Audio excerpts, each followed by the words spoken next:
Testosterone Cypionate. Testosterone cypionate is the most commonly prescribed form of TRT in the United States. It's injectable testosterone attached to a chemical compound called a cypionate ester. The ester controls how slowly testosterone releases into your bloodstream after injection. With cypionate, that release is gradual, meaning one injection can keep your levels elevated for a week or more. It's injected into a muscle, typically the glutes or shoulder, or under the skin, which is called subcutaneous injection. Most people on TRT do this at home. Clinical doses typically sit between 100 and 200 milligrams per week, though most doctors start lower and adjust from there. The case for cypionate is fairly clean. It's been around since the 1950s, it's well studied, it's inexpensive, and it works. Once or twice a week is a manageable schedule for most people. The case against it, you're giving yourself needles weekly with no clear endpoint. Some people don't care about that. Others discover it's harder to keep up with than they expected. Levels also peak after each injection and dip before the next one, though dosing twice a week reduces that swing considerably. Testosterone Enanthate. Testosterone Enanthate is almost identical to cypionate. Same delivery method, same injection sites, similar doses, similar schedule. The difference is the ester attached to the testosterone molecule. Enanthate's ester is slightly shorter, and in theory that means a faster release rate. In clinical practice, for most people, that difference is undetectable. Enanthate is more common outside the United States, Europe, South America, much of Asia. If you travel frequently or spend part of the year abroad, this is what you're more likely to find in a pharmacy. For anyone sourcing TRT internationally, that availability gap is the only practical reason to prefer one over the other. Switch your cypionate for enanthate without telling someone, and they wouldn't notice. The blood levels, the side effect profile, the injection schedule, it's the same experience. The debate about which is superior generates a lot of forum posts and very little clinical evidence to back them up. If you're deciding between these two, go with whatever your doctor or pharmacy can stock. The half-life difference of around a day doesn't warrant strong preferences, and anyone insisting otherwise is fighting a battle that doesn't exist in the data. Testosterone Propionate.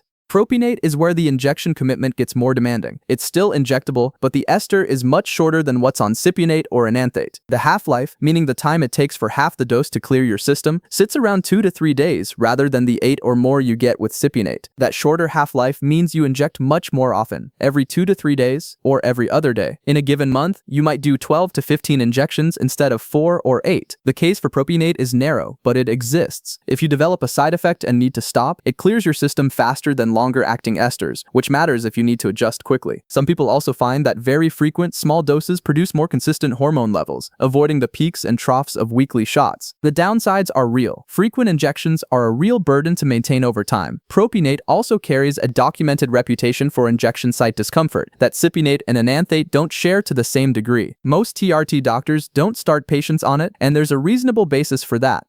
Testosterone Gel. Testosterone gel is the most common non-injectable option. You apply it to your skin, typically the shoulders, upper arms, or abdomen, every morning. Testosterone absorbs through the skin and into your bloodstream. Application takes under a minute. The appeal is obvious. No needles. Daily dosing also keeps blood levels stable compared to the peaks and troughs of weekly injections. The issue that catches people off guard is transfer. Testosterone gel can be absorbed by other people who contact your skin before it dries. A partner or child who touches that area before it's fully absorbed can take in testosterone too, and the effects are documented. Letting it dry, washing your hands, and keeping the area covered are required steps, not optional ones. Absorption also varies person to person. Some people absorb topical testosterone less efficiently than others, meaning their blood levels stay lower than expected even on full prescribed doses. That inconsistency leads some people to eventually switch to injections.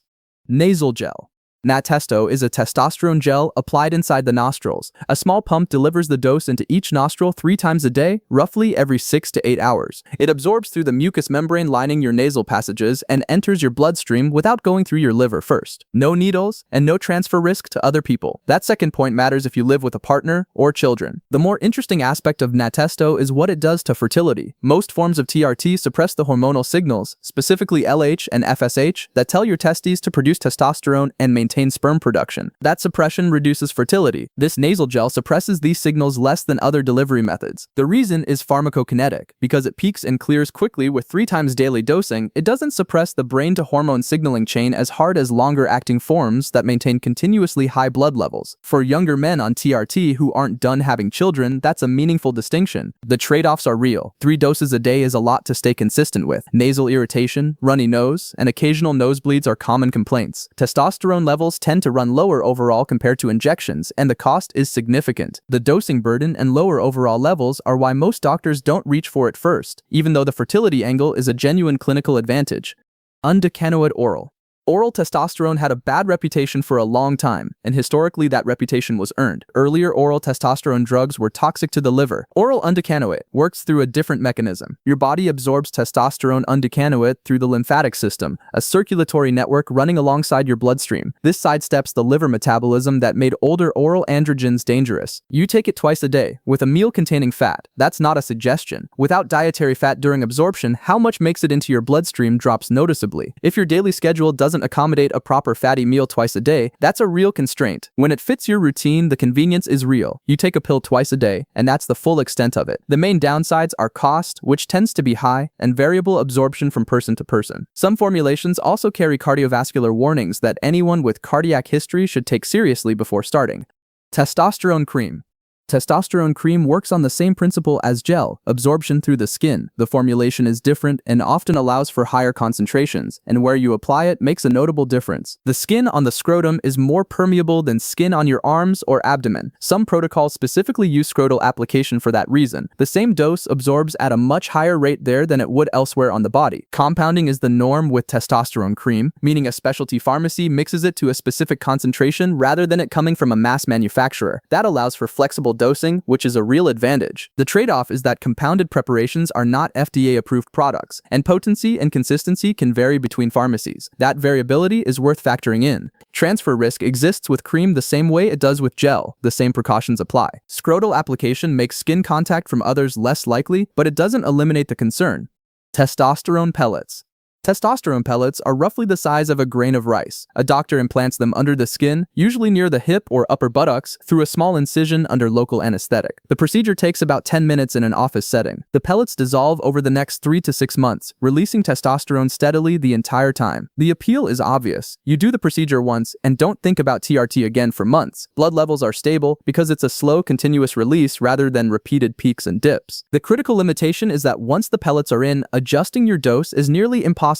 If your dose turns out to be too high and you develop a side effect like elevated red blood cell count, you wait for the pellets to dissolve on their own timeline. You cannot reduce the dose, and nothing changes quickly. That inflexibility is easy to dismiss until you're in a situation where it needs to be different. Minor complications like infection at the insertion site or pellet extrusion, where a pellet migrates back toward the skin surface, do occur. Undecanoate injectable.